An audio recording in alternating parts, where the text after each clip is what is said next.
ಜೈ ಶ್ರೀ ಗುರುದೇವ್. ಎಲ್ಲರಿಗೂ ನಮಸ್ಕಾರಗಳು.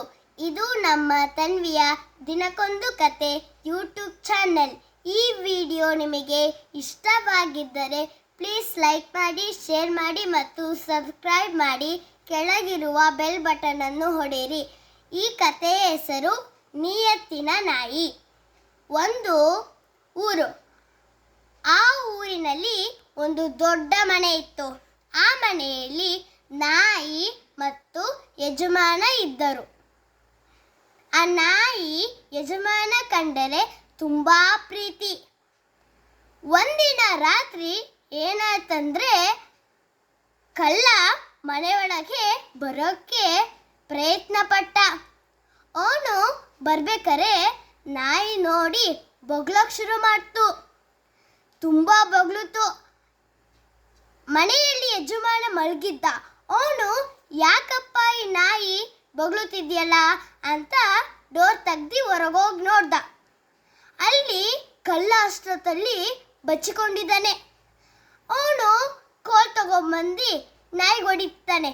ಯಾಕಂದ್ರೆ ನೀನು ಸುಮ್ಮನೆ ಬೊಗಳಿದ್ರೆ ನಂದು ನಿದ್ದೆ ಎಲ್ಲ ಕೆಡಿಸ್ತಿಯಲ್ಲ, ಯಾಕೆ ಸುಮ್ಮನೆ ಬೊಗಳಬಾರ್ದು ಅಲ್ವಾ ಅಂತ ಅಂದು ಕೋಳಲ್ಲಿ ಹೊಡೆದು ಮತ್ತೆ ಮನೆಗೆ ಹೋಗಿ ಮಲ್ಕೊತಾನೆ.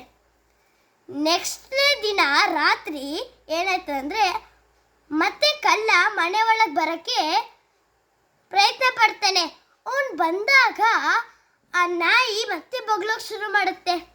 ಆ ಯಜಮಾನ ಅಂದ್ಕೊತಾನೆ, ನೆನ್ನೆ ಹಂಗೆ ಇವತ್ತು ಆ ನಾಯಿ ಮಾಡ್ತಿರ್ಬೋದಲ್ಲ, ಏನೂ ಆಗಲ್ಲ ಅಂತ ಅಂದ್ಬಿಟ್ಟು ಆರಾಮ್ಸಾಗಿ ಮಕ್ಕೊತಾನೆ. ಆಗ ಆ ಕಳ್ಳ ಮನೆ ಒಳಗೋಗಿ ಬೆಳ್ಳಿ, ಬಂಗಾರ, ದುಡ್ಡು ಎಲ್ಲ ಆರಿಸ್ಕೊಂಡು ಒಂದು ಚೀಲ ಒಳಗೆ ಹಾಕೊಂಡು ಗಂಡು ಕೊಟ್ಕೊಂಡು ಹೊರಗಡೆ ಭುಜದ ಮೇಲೆ ಇಟ್ಕೊಂಡು ಹೋಗ್ತಾನೆ. ಆ ನಾಯಿ ಹಂಗೆ ಸುಮ್ಮನೆ ಮಲಗಿರೋ ಹಂಗೆ ಆ್ಯಕ್ಟಿಂಗ್ ಮಾಡುತ್ತೆ. ಅವನು ಮನೆಯಿಂದ ಆಚೆ ಹೋಗ್ತಾನೆ. ಆ ನಾಯಿ ಕಳ್ಳ ಎಲ್ಲೋಗ್ತಾನೆ, ಕಳ್ಳನ್ನೇ ಫಾಲೋ ಮಾಡ್ತಿರುತ್ತೆ ಆ ನಾಯಿ. ಅವಾಗ ಆ ನಾಯಿ ಒಂದು ಗಿಡ ಮರಗಳ ಹಿಂದೆ ನೋಡ್ತಾ ಇರುತ್ತೆ ಆ ಕಳ್ಳ ಏನು ಮಾಡ್ತಾನೆ ಅಂತ. ಆ ಕಳ್ಳ ಒಂದು ಮರದ ಕೆಳಗೆ ಗುಂಡಿ ತೋಡಿ ಆ ಗಂಟನ್ನ ಗುಂಡಿ ತೋಡಿರ್ತಾನಲ್ಲ ಅದ್ರೊಳಗಾಗ್ತಾನೆ. ಮತ್ತು ಮಣ್ಣು ಮುಚ್ಚಿ ಏನು ಕಾಣಿಸ್ದೇ ಇಲ್ದಂಗೆ ಎಲ್ಲ ಮುಚ್ಚಿ ಹೋಗ್ತಾನೆ. ಆ ನಾಯಿಗೆ ಗೊತ್ತಾಗತ್ತೆ ಈ ಗಂಟು ಈ ಗುಂಡಿ ಒಳಗೆ ಇದೆ ಅಂತ. ಅದು ಮತ್ತೆ ಮನೆಗೆ ಹೋಗಿ ಆರಾಮ್ಸಾಗಿ ಮಲ್ಕೊಳುತ್ತೆ. ಮಾರನೇ ದಿನ ಯಜಮಾನ ಎದ್ದೊಂತಾನೆ. ಅವ್ನು ಮನೆ ನೋಡ್ತಾನೆ.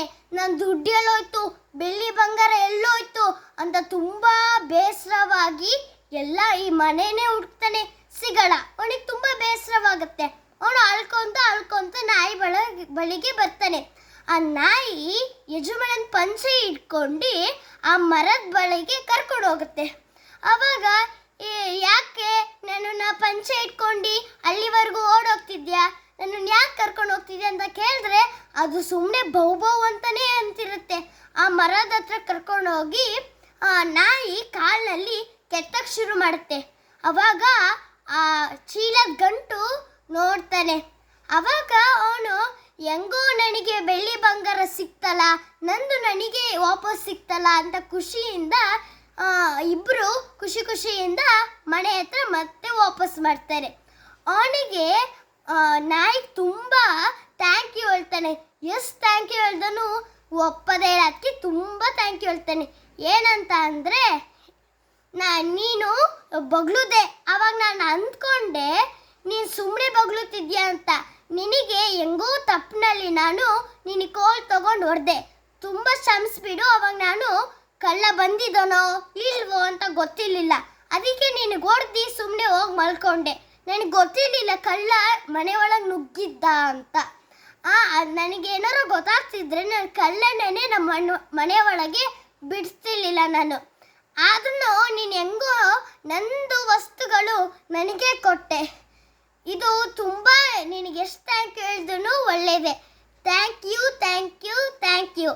ವೀಕ್ಷಕರೇ, ಈ ಕಥೆಯಿಂದ ಏನು ಪಾಠ ಕಲಿಬೇಕು ಅಂದರೆ, ಪ್ರತ್ಯಕ್ಷವಾಗಿ ಕಂಡರೂ ಪ್ರಮಾಣಿಸಿ ನೋಡು. ಥ್ಯಾಂಕ್ ಯು, ಧನ್ಯವಾದಗಳು.